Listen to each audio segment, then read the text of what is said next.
It's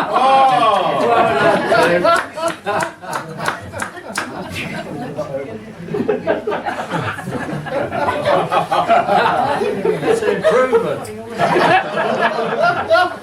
I had a career as a naval lawyer, but I dropped a couple of clangers. So I retired to the village of Whitchurch on the banks of the Thames near Pangbourne.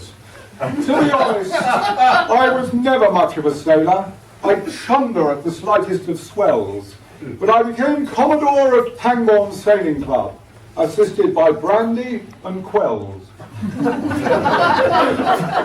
We used to store our boats on the island between the weir and the Millstream Cut. And in the little field opposite the rectory, we had our little boat club hut. Oh, it wasn't much of a clubhouse, but it satisfied our needs. And when we asked the old rector who owned the land, he said, "Oh, I think it belongs to the Greaves." The rector of Whitchurch was a kindly old chap, disinclined to give moral strictures. He preferred to go fishing with his three-legged dog, for he'd grown tired of reading the scriptures. Indeed, he'd read the Old Testament so many times, he felt a growing sympathy for the Philistines.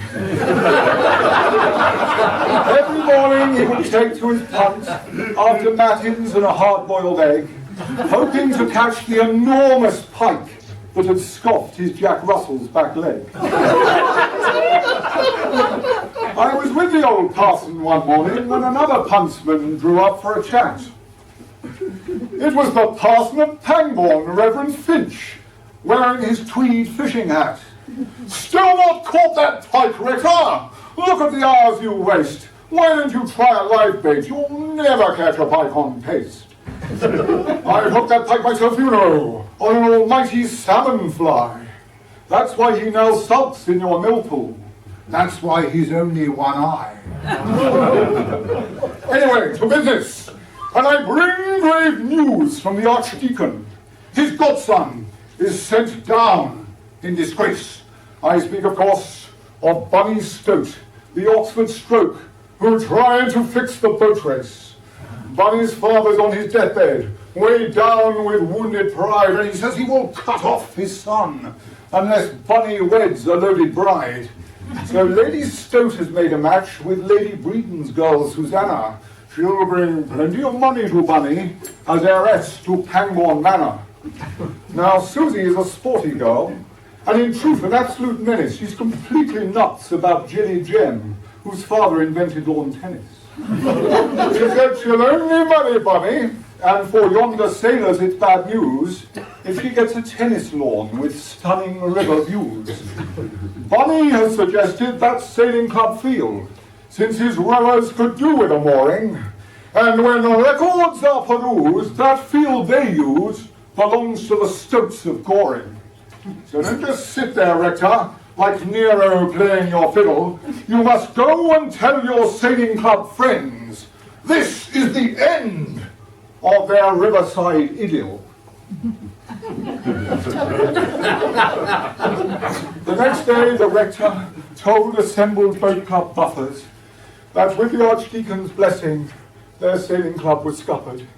He said, "You know, I'm really very sorry, and I just don't understand, because when the verger last looked in the ledger, this land was Grebe land."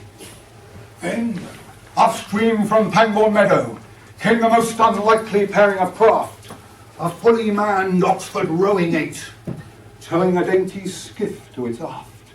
Two chunky girls in tennis attire reclined in the following boat, and sitting between them, with a rose in his teeth, sat the infamous Lord Bunny Stoat. "These dreadful sailors are still in our field, Jilly." The chunkier of the two girls shouted, "I want my tennis lawn, man, don't it now! Bunny, do something about it!" Bunny shoved the rector as he leapt ashore, saying, "Out of the way, Reverend Codger." Then tying a line to the clubhouse piles, he said, "Full speed ahead there, Roger."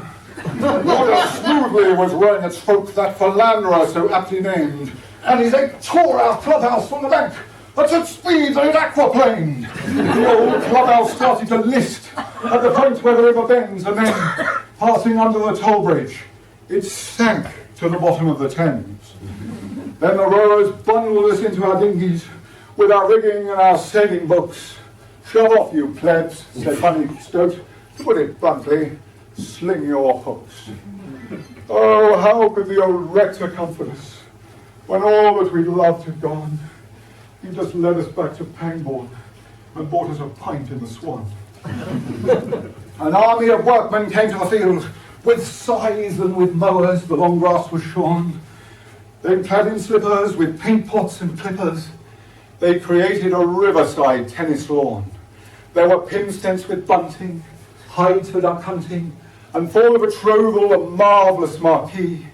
There were pontoons for rowers and sheds for the mowers, and strictly for ladies, a WC.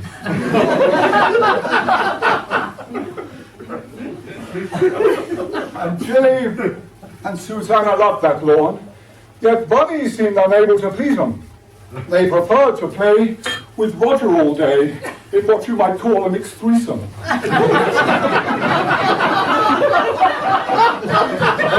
It was the night before the betrothal, and I was trudging back from the Swan, when I spied a couple of scullers in the light of the sinking sun. They were sheltering neath the toll bridge, for they must have rowed several miles. And then I heard the voice of Bunny Stoat echoing up from the piles. My father's gone and snuffed it, and mother sends this warning. I better marry quick before they find him in the morning. If I can prove I read when Dad's not dead but ill, then his solicitor in Reading can't cut me from the will. Invite Susanna to the George Hotel, Roger, and when I turn up later, I'll say, you better marry me quick, girl, or I'll go to the local paper.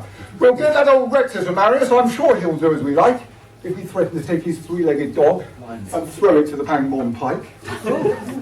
I must wait up, I told myself, so I can see what happens. I'll watch the toll bridge from my lawn and be in church for matins. As I watched, the old verger went into the toll booth, and soon I heard him snore. He often slept there when he was drunk and his wife had locked the door. Then along came the rector's dog and sat down by the booth. He'd come to collect the rector's mail and he lay down for a snooze. Then along came Bunny Stoat, wearing a bridegroom's kilt and sporran. He seized and sacked the rector's dog as if ferreting at a warren. Then along came Roger when Bunny left and took two girls inside. One of them emerged as bridesmaid, the other was dressed as bride. At first light, I ran to St Mary's Church, but they were singing the final psalms. Bunny Stoat was already married and his bride seemed completely bronzed. Give me the certificate, said Stoat.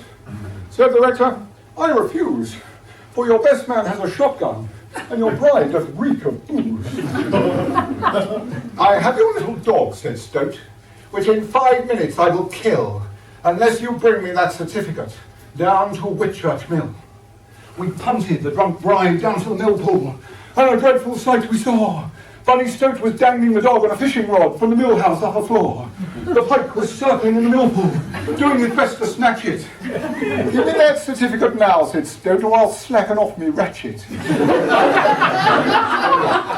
we're not married, came a voice from the toll bridge, and Susanna waved from afar. Ginny and I are going with Roger to play tennis in Leamington Spa. I stooped and I lifted the drunk bride veil. The situation became absurder, for it became plain to all that by Roger's deceit, Bunny had married the verger. The wedding is a mole, said the rector. Said Bunny, I can't believe I heard you. I always thought the good church thought that one should marry a verger. Thanks to you, Reverend Sir, my inheritance is over. Say to thee, you ruined me, but say goodbye to Rover. And then Stoat lowered the dog to the Pike, who seized it. But then the Pike started to die, for it was in the jaws of another Pike, enormous, with only one eye. With what went down screaming reel, Stoat slipped on a piece of dough and was catapulted out of the millhouse loft and crashed into the mill pool below. He landed with such force on the larger Pike that the smaller Pike leapt into our boat, and when the three-legged dog fell from its gob, the rector gave it a shriek. Meanwhile, the one-eyed Pike shot up Stoat's kilt, hungry and looking for dinner, in the mistaken belief that what fluttered beneath was some sort of salmon spinner. The Pike drew Stoat up the mill Captain Hood sent it berserk, and as his head approached the mill wheel blades, he fished in his sock for his dirk. He planted the dirk amidships, and the Pike's forward progress slowed. Then turning the fish on his handle, his kilt became a grove. As the mill free entered that tartan skirt, he shot down the race of the lick, but the Pike, the low in tow, just wouldn't let go like a bulldog with a stick. It was the old rector who brought Stoke ashore. He felt mercy for a sinner. He even offered to perhaps tend to his wound and then cook him the pike for his dinner. But the doctor sent Stoke off to Reading, since his condition was grave and pathetic, and there a vet and 2 surgeons removed the Pike under a full anaesthetic. When we returned the ledger to the vestry, I discovered the rector misheard. The boat club land is glebe, I said, not grebe. It belongs to you, not a water bird. Oh, I must tell Lady Stoke, said the rector, and all those tennis types, hale and hearty, sail me across to the tennis lawn where they're gathered for the betrothal party. When the old rector waded ashore, he was greeted with jeers and scoffs. Here stood the clubhouse of my friends, he said, but you have turned it into a den of toffs. Yeah. But I say unto you this land is glebe land. This land's not your land, it's theirs, because it's mine. And if you come back here again with your tennis rackets or your oars, then I'll stick 'em where the sun don't shine. Then the rector of St. Mary's, with righteous rage did quiver, he cast off their boats, broke down their necks, and slung their balls into the river. Lady Stoke was quite insulted, but the Archdeacon said, we'd better leave. The rector's well within his rights, if this land indeed is glebe. The next day I borrowed a cart horse, and with grappling hooks and chains, we raised the old clubhouse out of the depths, like a phoenix from the Thames. We put the clubhouse back in the field, and you know, to us, it now seems bigger, for it was lined throughout with streamer weed and bonded by the mud of the river. I bequeath you this field, said the rector. To you this land I do confer, and may God bless you, my friends, and your little sailing club, and all who sail in her. Then we thanked the dear old rector, and he gave us a courteous nod. And then he wandered off to Pangbourne for a pint with his 3-legged dog.